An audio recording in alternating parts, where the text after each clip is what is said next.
Hello guys, সবাই কেমন আছেন? আশা করি সবাই ভালো আছেন। Welcome to Shimul blog. সবাইকে জানাই নমস্কার এবং আসসালামু আলাইকুম। আজ আমি এসেছি আমার বাড়ির পার্শ্ববর্তী। গত 2 মাস বা 3 মাস আগে আমি একটা ভিডিও বানিয়েছিলাম একজন রোগীর জন্য। স্ট্রোক করেছে যিনি, উনি আমাদের চট্টগ্রাম মেডিকেল হসপিটালে ভর্তি ছিল। তো ওনাদের আর্থিক অবস্থা খুবই খারাপ। ওনারা হচ্ছে এই বাসাটাতেই থাকে, রাস্তার পাশেই বাসাতেই থাকে। আর ওনার হাজব্যান্ড, রুগীর হাজব্যান্ড, এই ভ্যান চালিয়ে বা এই ধরনের ইকু বা টুকিটাকি এই শাকসবজি বিক্রি করে সংসার চালায়। ওনাদের 4 সদস্যের পরিবার। আমি আগের ভিডিওতেও বলেছিলাম। তো ওনাদের এই ঘরে থাকেন, ওনারা এই ঘরটি দিতে থাকেন। তো আমরাও নিজেরাও এলাকা থেকে বা পাড়া থেকে অনেক আর্থিক সহযোগিতা করেছিলাম, তুলে দিয়েছিলাম। যার অনেক টাকার প্রয়োজন ছিল, কারণ ওনার স্ট্রোক করে হাতের বাম সাইড সব কিছু মানে প্যারালাইসিস হয়ে গেছিল। তো এই কথাটি প্রবাসী ভাইয়ের কানের মধ্যে পৌঁছায়, মানে সনাতনী প্রতিবাদী 999 এই গ্রুপের সদস্যদের মধ্যে পৌঁছায় কথাটি। তো কথাটি পৌঁছিয়েছেন আমার কাজিন, আমার কাকাতো ভাই সজীব ভট্টাচার্য। উনিও ওই গ্রুপেরই একজন সদস্য।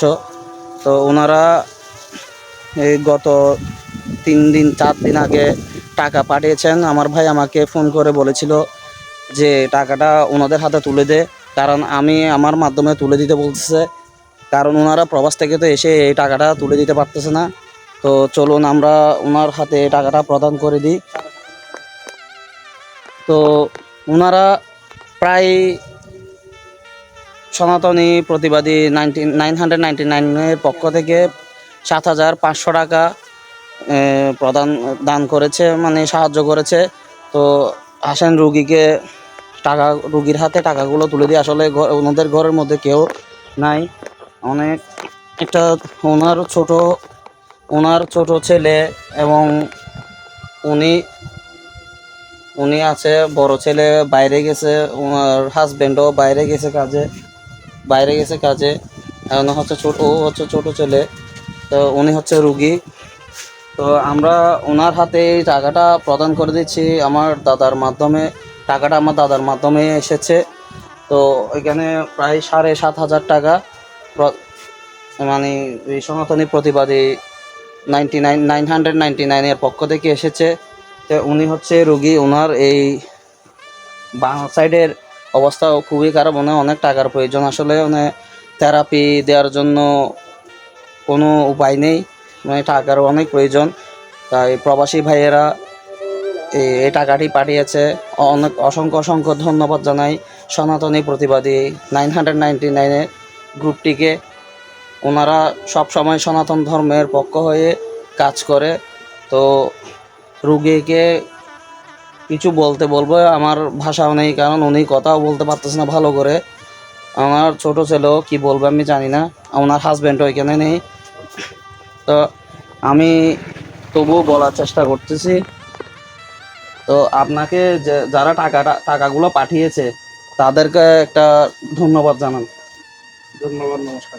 নমস্কার বাবু, তোরা টাকাগুলো পাঠাইন যা আনলাই বলি আই ভাই বুঝি ভাই অনারারও ধন্যবাদ বাজি আশীর্বাদ করছেন কেন বাজি তাড়াতাড়ি জানি সুস্থ হয়ে যাবি। তো এ হচ্ছে আমাদের এই রুগীর অবস্থা। এই হচ্ছে রুগীর ঘর। এই অবস্থায় ওনারাই থাকে। বৃষ্টি পড়লে উপর থেকে পানি পড়ে, রাস্তার পাশেই ঘর। তো আমাদের বাড়ির পাশেই আমি আগের ভিডিওতে এই ঘরটি দেখাইছিলাম, কিন্তু আমরা যেদিন প্রদান করেছি এগুলো আমি ভিডিও করতে পারি নাই। তো ভিডিওটা আমাদের প্রবাসী ভাইয়ের রিকোয়েস্টে করা হচ্ছে। আচ্ছা, অনেক দিন পর ব্লগে আসলাম। তো সবাই ভালো থাকবেন, সুস্থ থাকবেন এবং সনাতনী প্রতিবাদী 999 কে সবাই সাপোর্ট করবেন, লাইক কমেন্ট শেয়ার করবেন সবাই এই গ্রুপটিকে। আমি এই গ্রুপটির নামটা আমার স্ক্রিনে দিয়ে দিব।